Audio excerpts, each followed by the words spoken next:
ಅಡಿಕೆ ಅಡಿಕೆಗೆ ವೇದ ಪೂರ್ವದಿಂದಲೂ ಮಾನ ಸಮ್ಮಾನಗಳು ಧಾರ್ಮಿಕ ಮತ್ತು ಸಾಮಾಜಿಕವಾಗಿ ನಿರಂತರವಾಗಿ ಇದೆ. ಈ ಅಡಿಕೆ ಮಲೆನಾಡಿನ ಸೀಮಿತ ಪ್ರದೇಶದಲ್ಲಿ ಬೆಳೀತಾ ಇರುವಂಥ ಬೆಳೆ ಆಗಿತ್ತು.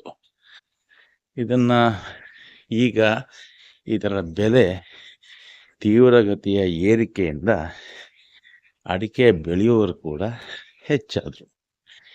2000 ಇಸ್ವಿನಲ್ಲಿ ಕರ್ನಾಟಕದಲ್ಲಿ ಎಷ್ಟು ಹೆಕ್ಟೇರ್ ಬೆಳೆ ಅಡಿಕೆ ಇತ್ತು, ಅದು ಕೇವಲ 10 ವರ್ಷದಲ್ಲಿ ಜಾಸ್ತಿ ಆಯಿತು. ಇದಕ್ಕೆ ಕಾರಣ ಏನಂತ ಹೇಳಿದರೆ, ಅಡಿಕೆಗಿರುವಂಥ ಇವತ್ತಿನ ಬೆಲೆ.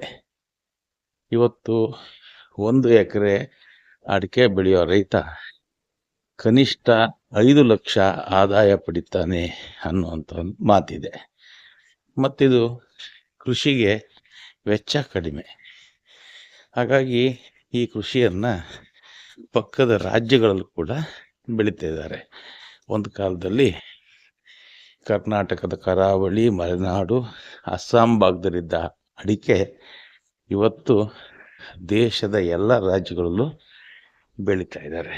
ಈ ಅಡಿಕೆ ಬೆಳೆಗಾರರು ಕೆಲವು ಆತಂಕದ ಕ್ಷಣಗಳನ್ನು ಕೂಡ ಎದುರಿಸ್ತಾ ಇದ್ದಾರೆ.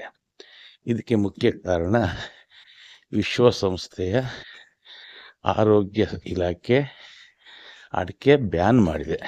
ಬಹುಶಃ ಕ್ರಮೇಣ ಇದರ ಪರಿಣಾಮ ಭಾರತದಲ್ಲಿ ಗೊತ್ತಾಗಬಹುದು.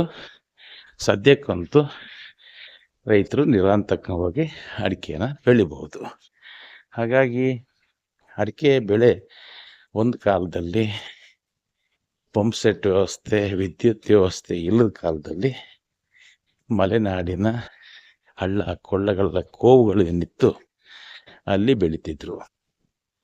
ಆ ಕೆರೆ ಕಟ್ಟೆಯ ನೀರು ನೈಸರ್ಗಿಕವಾಗಿ ಹರಿದು ಬರ್ತಿತ್ತು. ಮತ್ತು ಪೂರ್ವ ದಿಕ್ಕು ಮತ್ತು ಪಶ್ಚಿಮ ದಿಕ್ಕಿನಲ್ಲಿ ಧರೆಯ ಮೇಲಿನ ಕಾಡು ನೆರಳು ಕೊಡ್ತಾ ಇತ್ತು. ಹಾಗಾಗಿ ಆ ವಾತಾವರಣ ಅಡಿಕೆಗೆ ಪೂರಕವಾದ ಒಂದು ಸನ್ನಿವೇಶ, ವಾತಾವರಣ ಅಂತೂ ನಂಬಲಾಗಿತ್ತು. ಆದರೆ ಈಗ ಅಡಿಕೆನ ನೀರಾವರಿ ವ್ಯವಸ್ಥೆ ಇರುವಂಥ ಬಯಲುಸೀಮೆಯಲ್ಲಿ ಕೂಡ ಹೆಚ್ಚು ಬೆಳೀತಾರೆ. ಇನ್ನೊಂದು ವಿಶೇಷ ಅಂದರೆ, ಅಡಿಕೆಗೆ ಬೇಕಾಗುವಂಥ ನೀರು ಭತ್ತದ ಕೃಷಿಗಿಂತ ಕಡಿಮೆ ಅನ್ನೋದು ಕೂಡ ಮುಖ್ಯ. ಈ ಅಡಿಕೆ ಮರಗಳು ಹೇಗಿದೆ ನೋಡಿ. ಅಡಿಕೆ ಜೊತೆಗೆ ಜನ ವೀಳ್ಯದೆಲೆ, ಕವಳ ಹಾಕ್ತಾರೆ. ವೀಳ್ಯದೆಲೆ ಬಳ್ಳಿಗಳನ್ನು, ಕಾಳು ಮೆಣಸು ಬಳ್ಳಿಗಳನ್ನು ಕೂಡ ಇದಕ್ಕೆ ಹಬ್ಬಿಸ್ತಾರೆ.